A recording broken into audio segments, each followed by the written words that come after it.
మార్గశీర్ష స్నానం అంటే మనం చేసేది లౌకికమైనటువంటి స్నానం కాదు. పరమాత్మని అవగాహించడమే మనం చేసేటువంటి స్నానం. స్నానం అనేది వాళ్ళని ప్రబంధంతా అనిపించినప్పటికీ కూడా ఇక్కడ స్నానం చేసేట్టుగా మనకు కనిపించారు. కాబట్టి నేను భగవద్ అనుభవ స్నానం, భగవంతుని అవగాహించడం అనేటువంటి స్నానాన్ని చేయాలి అనే కోరిక కలిగినటువంటి ఇంకో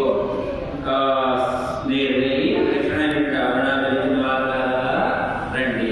ఆ రండి వచ్చి ఏం చేయాలి?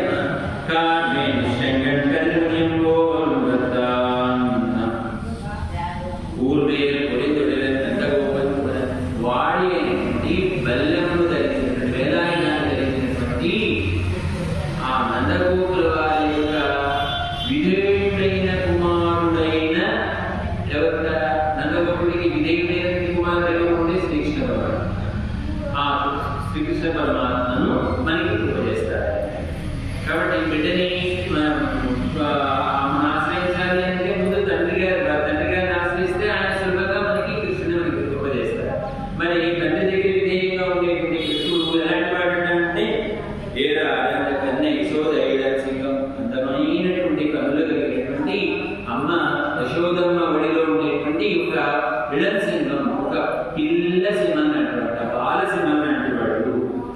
ఆయన యొక్క రూపురేఖలు ఏంటి అని మళ్ళీ అడిగారు. అయితే చెప్తున్నారు, నల్లని మేఘవర్ణాన్ని కలిగినటువంటి వర్ణం కలిగినటువంటి వాడు, శంఖన్ ఎర్రటి కన్నులు కలిగినటువంటి వాడు, కదిర్ మదియంబోల్, కదిర్ అంటే సూర్యుడు, మది అంటే చంద్రుడు, సూర్యచంద్రులను కూడినటువంటి ముఖము కలిగినటువంటి వాడు.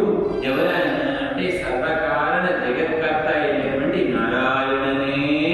ఆ నారాయణే నమకే మనకే పరై భగవాన్. పరై అనేటువంటి సాధనాన్ని ఇస్తారు. ఏమిటి పరై? పరై అంటే తప్పడం లాంటి సాధనం అంటారు. ఏమిటి సాధనం? దీని పరై పరై అని చెప్పినా ఈ పరై అనేటువంటి అర్థాన్ని ఎక్కడ చెప్తారు అంటే 29వ పాఠంలో చేస్తారు. పరై అంటే ఏం లేదు, పరమాత్మకి సేవ చేయడం, పరమాత్మకి కైంకర్యం చేయడం. ఎందుకు కైంకర్యం? మనం ధరించి స్వామిని చేయడం కోసం, స్వామిని చేరి ఖాళీగా కూర్చుంటే కాదు. అక్కడ పరమాత్మకి అవసరమైనటువంటి నిత్య కైంకర్యాన్ని చేసేటువంటి భాగ్యాన్ని పరైని చెవులో మనం చెప్తున్నాను. నమకే పరై భగవాన్. అలా చేసేటువంటి ఈ వ్రతాన్ని పాటో చూసి కూరలంతా జనులందరూ కూడా మనల్ని పొగిడే విధంగా మనం ఇలాంటి వ్రతాన్ని మనం ఆచరిద్దాం వల్ల మీరందరూ కూడా బయలుదేరి రండి. ఎలాంటి వాళ్ళు రమ్మంటున్నారు ఇక్కడికి? భగవద్ అనుభవ స్నానం చేయాలి అనేటువంటి కోరిక కలిగినటువంటి వాళ్ళందరినీ కూడా పిలుస్తున్నారు. పిలుస్తూ మొట్టమొదటి మొదటి పాఠంలో మాట్లాడింది మది నిరహిత అనేటువంటి ఒక కాలాన్ని కోరుతున్నారు. ఇప్పుడు మనం ఏదైనా ఒక మంచి పని చేయాలి, లేదా ఒక కార్యాన్ని చేయాలి అంటే ఏం చేస్తాం? ఒక మంత్రి గారి దగ్గరికి వెళ్తాను, ఆచార్య గారి దగ్గరికి వెళ్తాను, నేను ఇలా అనుకుంటున్నాను, ఇలా ప్రారంభం చేద్దాం అనుకుంటున్నాను, ఏమిటి ఒక మంచి చెప్పడం వాళ్ళని ఏ సమయంలో చేయమంటారు, ఏ పద్ధతిలో చేయమంటారు, ఏమిటి అనేటువంటిది అడుగుతాం కదా. అలా అడిగిన తర్వాత మనం చేస్తాం. కానీ మన అండాడి తల్లి మన కోసం, మనం ఉజ్జీవింపజేయడం కోసం వ్రతం చేయాలి అని మనసులో భావన చేసిందో లేదో ప్రకృతి అంతా కూడా సహకరించేసి ఏమొచ్చింది? మార్గళి అనేటువంటి మాసం అంటే ఏంటి? మార్గశీర్ష మాసం వచ్చేసింది. తింగళి నిండు చంద్రుడు కలిగినటువంటి రోజు. చూడండి, రాత్రి మనం పౌర్ణమి అనుభవించాలి. నిండు పౌర్ణమి నిన్నటి రోజు అంటే ఈ వారం రోజుల్లో ఉంటే చక్కటి ఎన్నెల రోజులు కదా. కాబట్టి నిండు చంద్రుడు కలిగినటువంటి రోజు పక్షమా వచ్చేసింది. నన్నాడు మంచి రోజు అనుకున్న తడుగానే ఒక మంచి రోజు వచ్చేసింది. కాబట్టి ఇక్కడ పరమాత్మకి అతి ఇష్టమైనటువంటి రోజు. అంటే ఇప్పుడు మనం ఏం చేసినా కూడా ఒక వ్రతం చేయడమో లేకపోతే ఏదో ఒక గుడికి రావడం చేసినప్పుడు పరమాత్మకి ఇష్టమైనటువంటి ఏదో తీసుకొచ్చి సమర్పిస్తాం కదా. కాబట్టి పరమాత్మకి ఇష్టమైనది, పరమాత్మ విభూతుల్లో ఉన్నది ఏంటి అంటే మార్గశీర్ష మాసము అంటారు. మనకి 12 నెలల్లో ఈ మాసాన్ని మార్గశీర్ష మాసము అంటారు. ఈ మార్గశీర్ష మాసం వడంలో వృషిర నక్షత్రంలో చంద్రుడు చేరేటువంటి, అంటే ఈ కాలమానాలు 2 రకాలు ఉన్నాయి. సౌరమానము, చంద్రమానము, బాహస్వచమానము, ఇంకా ఇంకొకటి వాటిలో మనం అనుసరించేటువంటి మానం ఏంటి అంటే చాంద్రమానం అంటారు. ఈ నెలలో చంద్రుడు పౌర్ణమి రోజున వృషిర నక్షత్రం చేరుకుంటే దీనికి మార్గశీర్ష మాసము అంటారు. మాసాన మార్గశీర్షం మనం చెప్పిన మాట కాదు. సాక్షాత్తు భగవంతుడు తన యొక్క విభూతి యోగంలో 10వ అధ్యాయంలో పరమాత్మని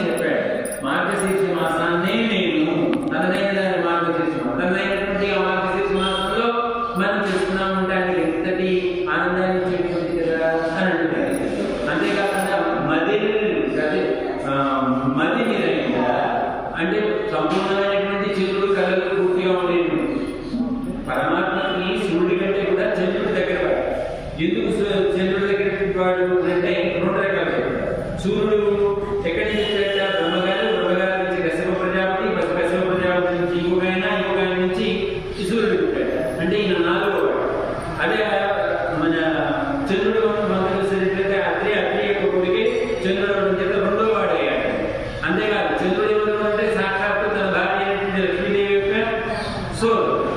లక్ష్మీదేవి సోదరుడు చేత ఆ చంద్రుడి కళలు నిండుగా ఉన్నటువంటి చేత ఆయన అత్యంత ప్రీతికరమైనటువంటి రోజు నన్నాడు అంటే మంచి రోజు. ఆ రోజున ఏ విధంగా అయితే వాల్మీకి మహర్షి రామాయణం రాసేటప్పుడు రామచంద్రమూర్తికి పట్టాభిషేకం చెయ్యాలి అనగానే చైత్రమాసం వచ్చి కూర్చుంది. చైత్రమాసం వచ్చి కూర్చుంది. ఎలాంటి మాసం అయితే ఆ చైత్రమాసం సరిగా ఎలాంటిది అంటే అప్పుడే శివుడి వచ్చేటువంటి రోజు.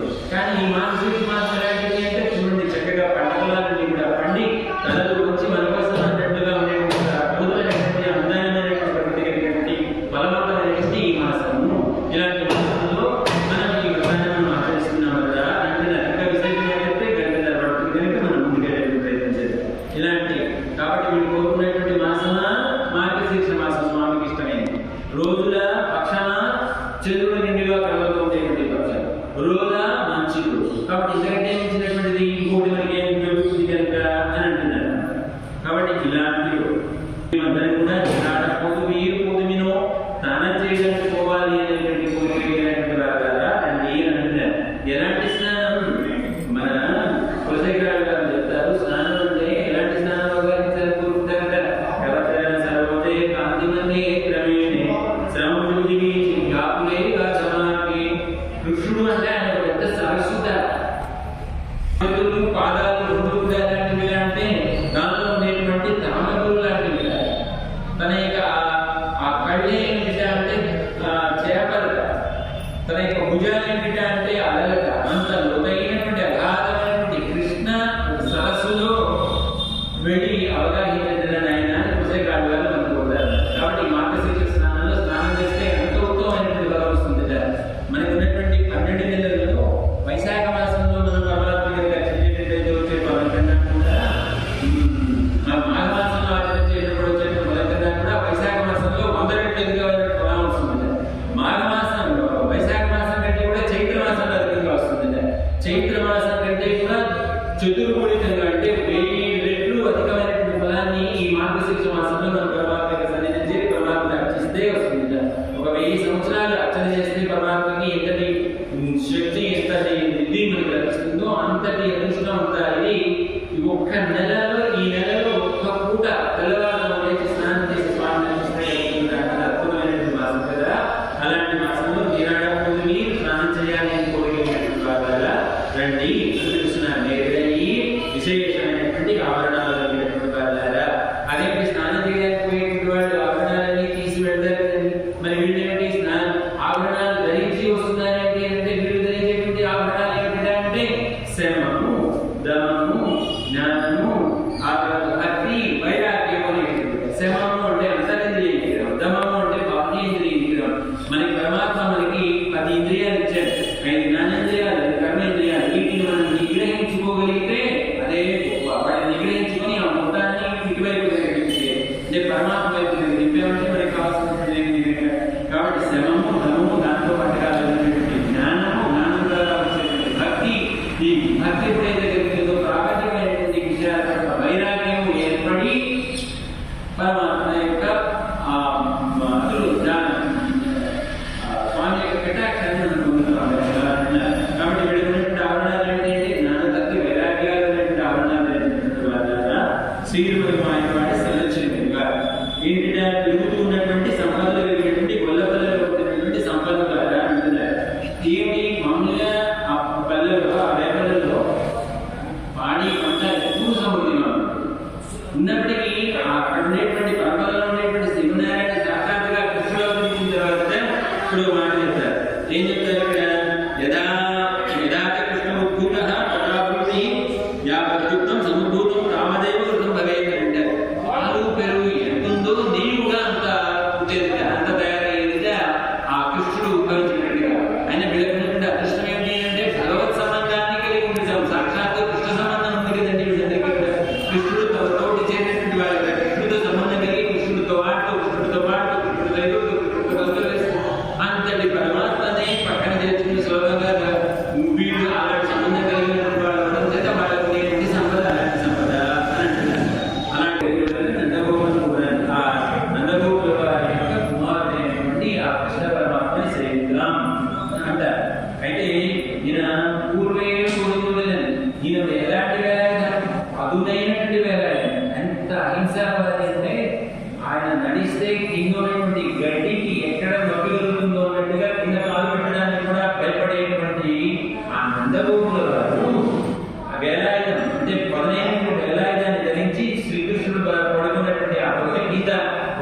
చీమ కనిపించిన తర్వాత ఎగిరి వెళ్ళి అదాయంతా చీమ కూడా చంపడానికి ప్రయత్నించేవాడు. ఎందుకంటే ఆ కృష్ణుడికి ఏ విధమైనటువంటి జ్ఞానం కలిగిస్తుందో, అంటే ఆ కృష్ణుడిని రక్షించే గోపుడు అని అంటే రక్షకుడు. ఎవరికి గోపుడు? నంద కృష్ణ పరమాత్మకి రక్షకుడు కనుక, కాబట్టి కృష్ణ పరమాత్మని రక్షించి మనకి అనుగ్రహించే కోసం అంతగోపుడు యొక్క కుమారుడైనటువంటి కృష్ణుడిని వేరాడైనటువంటి అమ్మ యశోదమ్మ ఒడిలో ఉండేటువంటి పాలసీ. ఆ నాన్న దగ్గర ఏమో చేతులు పెట్టుకుని అందుగారు మీరు ఏం చెప్తే వింటారంటే అది చేస్తారంటే అంటారు. అదే అక్కడ పక్కకెళ్ళగానే అమ్మ వాళ్ళ దూరానికి వాడే రాజ్యం అని చెప్తున్నారు. ఆ మీద ఉన్నటువంటి ప్రేమ చేత వాడు ఏం చేసినా కూడా ప్రేమగా అందిస్తుంది. అందించడానికి ఒక సమస్యకి కూడా అందించకుండా బయటడు కదా అని చెప్పేసి అలాంటి ఆ యశోదమ్మ యొక్క కుమారుడైనటువంటి వాడు ఇంకా అనేటువంటి కార్మేని చెంగన్. కార్మేని అంటే మేఘం వంటి శరీరం మేఘానికి ఎందుకు వచ్చాడండి స్వామి అంటే నారాయణ స్వరూపం ఏంటి అంటే నల్లని ధనం ఏంటంటారు. ఇప్పుడు బాగా ఎండలు ఉన్నాం, మన శరీరం అంతా తప్పం అయిపోయింది, తాపంతో ఉంది, భూమి అంతా కూడా శరీరం తాపంతో ఉంది. అలాంటి భూమి యొక్క తాపాన్ని మన తాపాన్ని తీర్చాలి అంటే చక్కగా నల్లటి మేఘం బట్టి వర్షం పడింది అనుకోండి, ఎంత హాయిగా ఉంటుంది. కనుక ఇక్కడ మనమంతా కూడా ఏ సముద్రంలో ఉన్నాం, ఏ తప్తం, ఏ కిరణాల దగ్గర మనం తప్తమయ్యాము అంటే సముద్రము. ఈ సంసారం అనేటువంటి సముద్రంలో తప్తమైనటువంటి శరీరాలు కలిగినటువంటి వాళ్ళు మనందరం కూడా సుఖించాలి అంటే ఏం కలగాలి? ఆ సన్నారాయణ యొక్క కృపా దృష్టి మన మీద పడాలి. కనుక ఆయన మేఘంతో పోల్చారనమాట. ఆ మేఘము అనడం చేత దానిలో కదిరి ఎంబోల్ ముస్సింగ్ ఎర్రని తామర రేగుల కన్నులు కలిగినటువంటి పాట. అదేంటండి మన కళ్ళు ఎర్రబడ్డాయి అనుకోండి. ఎప్పుడు ఎర్రబడితే మన కళ్ళు ఎదుటివాడి మీద కోపం నమ్మకం కళ్ళు ఎర్రగా వచ్చేస్తాయి. మరి స్వామి కళ్ళు ఎప్పుడు ఎర్రగానే ఉంటాయంటే మన మీద కోపంతో ఉంటాడా? కాదు. పరమాత్మకు ఉండేటువంటి గుణాలలో రెండు గుణాలు ఉన్నాయి. ఒకటి సౌశీల్యము అనేటువంటి గుణం, ఒకటి అయితే స్వామిత్వము అనేటువంటి గుణం. ఈ రెండు గుణాల చేత ఆయన యొక్క కళ్ళు ఎర్రగా ఉంటాయి. ఎందుకు? తన వాడినటువంటి వాడు దొరికపోయాడే, నన్ను చేరలేదే, ఎప్పుడో వస్తానని చెప్పి వెళ్ళాడంటే పిల్లవాడు. రాత్రి అయిపోయింది, అర్ధరాత్రి అయిపోయింది, తెల్లవారుజాము అయిపోయింది, ఆ రథాన్ని కూర్చోలేదు, రాలేదు. చిటుకున ఏ చిటుకున చేసి ఏదో వచ్చాడా ఇదో వచ్చాడా చిన్న వాడికి ఏం పడుతుంది, కళ్ళని ఎక్కడపోతాయి తండ్రికి. అలాగే పరమాత్మ మన కోసం కళ్ళు కాయలు కాచేలాగా ఎదురు చూస్తూ బిడ్డ కోసం ఎదురు చూస్తుంటాడు. అలా వచ్చినప్పుడు ఆ బిడ్డను చూసి స్వామి వీడు నా సొత్తు అని ఆనందపడుతుంటాడు. అలాంటి సౌశల్యాన్ని కలుగుతాడు, అలాంటి స్వామిత్వాన్ని కలుగుతాడ పరమాత్మ. అందువల్ల ఆయన కళ్ళు ఎర్రగా ఉన్నాయి చెప్తారు. అదే మదయంలో సూర్యుడిలాగా చంద్రుడిలాగా ముఖాన్ని కవళికలు కలిగినటువంటి వాడు చెప్తున్నాడు. చంద్రుడు. సూర్యుడు అంటే ఏమిటి? తన యొక్క కిరణాల చేత తప్పం చేసేటువంటి వాడు. చంద్రుడు అంటే ఏమిటి? చక్కటి మనస్సుకు ఆహ్లాదకరమైనటువంటి వెన్నెలను ఇచ్చేటువంటి వాడు. అలాంటి తనకి అనుకూలమైనటువంటి వాళ్ళ విషయంలోనేమో చంద్రుడు ఏ విధంగా అయితే చల్లటి వెన్నెలను వెదజల్లుతాడో అలాంటి కృప మన మీద వెదజల్లుతాడ. తనకి ప్రతికూలమైనటువంటి వారి విషయంలో తన యొక్క అధీక్షతని వాళ్ళకి చూపిస్తాడ. అలాంటి రెండు ముఖాలు కలిగినటువంటి వాడు నరసింహస్వామి. ఆ హిరణ్యకశిపుని చంపేటప్పుడు ఆయన ముఖం రెండు రకాలుగా గోచరిస్తుంది. ఒకవైపు ఎలా ఉందా? కణ మండిపోయేటువంటి సూర్యుడి యొక్క ప్రతిమలాగా ఉంటాడు. ఒకవైపు చూస్తుందేమో చల్లటి వెన్నెలని ఇచ్చేటువంటి చంద్రుడిలాగా కనిపిస్తున్నాడు. ఈ చల్లటి వెన్నెల ఎవరి మీద పడుతుందిట? పగలాల మీద పడుతుందిట. ఈ కనకనమాడేటువంటి ఆ శక్తి ఎవరి మీద పడుతుందిట అంటే మీద పడుతుంది. అంటే అనుకూలమైన వాళ్ళ మీదేమో తన యొక్క అనురాగాన్ని చూపిస్తాడు. తన ప్రతికూలమైనటువంటి వాళ్ళ మీదేమో తన ప్రతికూలులు అంటే ఆయన ప్రతికూలు ఎవరు ఉండరు. తన వాళ్ళని హింసించేటువంటి వాళ్ళు ఎవరైనా ఉంటే వాళ్ళ మీద శౌర్యాన్ని చూపిస్తాడు పరమాత్మ అని ఇక్కడ చెప్తూ, అలాంటి మాట ఎవరుంటారంటే నారాయణనే, ఒక నారాయణుడు తప్ప ఇతర అన్యదైవం ఏది కూడా మనకి ఈ మనకి అంత కలాన్ని కలిగిన నమ్మకే మనకే ఉపాయం ఉపయోగపడా. నేను పొందాలి అనుకుంటున్నాను. పొందే మార్గము నువ్వే, పొందే ఫలము నువ్వే. కనుక ఉపాయము ఉపయోగం రెండు నువ్వే, సాధనము సాధ్యము నువ్వే. కనుక నువ్వే తప్ప మాకు ఇతరపరంగా ఎవరికండి? గజేంద్రుడికి 1000 సంవత్సరాలు పట్టింది ఆ విషయం తెలుసుకోవడానికి. 500 సంవత్సరాలు పోరాడాడు అసలు నన్ను రక్షించుకోగలుగుతున్నాడు. వాడు వల్ల కాలేదు. చుట్టూతో అందరూ తిరుగుతున్నారు. మిగతా 500 తన గాలి తన బంధువులు తన వాళ్ళని రక్షిస్తారేమో చూశారు. వాళ్ళ వల్ల ఒక 500 సంవత్సరాలకు 500 సంవత్సరాలు 1000 సంవత్సరాలు కష్టపడిన తర్వాత అప్పుడు అతను నీవే తప్ప ఇతర పరంగా అన్యం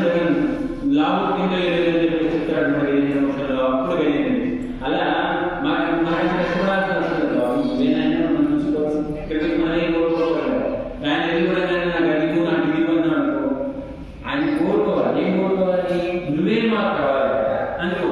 అంతే తప్ప నాకు వస్తుంది నాకు వస్తుంది అని అడిగా అనుకోండి, ఇచ్చేది రాకపోతాడు. నువ్వే నాకు కావాలి అంటే అప్పుడు ఆయన అపరిచితులైన అభిమానం కలిగి మనల్ని తెలియజేస్తున్నట్టు ప్రయత్నం చేస్తారు. అలాంటి నారాయణనే నమ్మకే పరైతవా. ఈ గ్రంథంలో మీకు చెప్పింది ఏమిటి? మనం ఎవరిని ఆశ్రయించాలి? నారాయణుని. ఆశ్రయిస్తే మనకి కలిగేటువంటి ఫలం ఏమిటి? నారాయణుడే. శ్రీమన్నారాయణ చరణము శరణం ప్రపద్యే శ్రీమతే నారాయణాయ నమః. అంటే అక్కడ స్వామి యొక్క పాదాలని మనం ఆశ్రయిస్తే ఆయన మనకి కావాల్సింది ఉపదేస్తాడు అని చెప్తూ, దీనికి వ్యతిరేక్తంగా అమ్మ ఏం చెప్పింది? నారాయణుడే మనకి కావాల్సిన కూడా ఇస్తాడు అని చెప్పేసి ఈ పాఠంలో ద్వైముత్ర అర్థానుసంధానాన్ని కూడా ఈ పాఠంలో చేస్తుంది. ఇలా చూసేవాళ్ళు ఈ మన ఊళ్ళో ఉండేటువంటి గోపవారు రేపంటే కొంతమంది బయటికి ఇస్తారంటే వాళ్ళందరినీ కూడా గుమ్మడంలో ఉండేటువంటి వాళ్ళందరూ తెలిసింది రేపు పాఠంలో. ఆ అద్భుతమైనటువంటి ఆ పదార్థాన్ని రేపు మనం తెలుసుకుందాం. ఒకసారి పాఠంలో పాడేసుకుంటున్నాం. ఇంకా మార్గ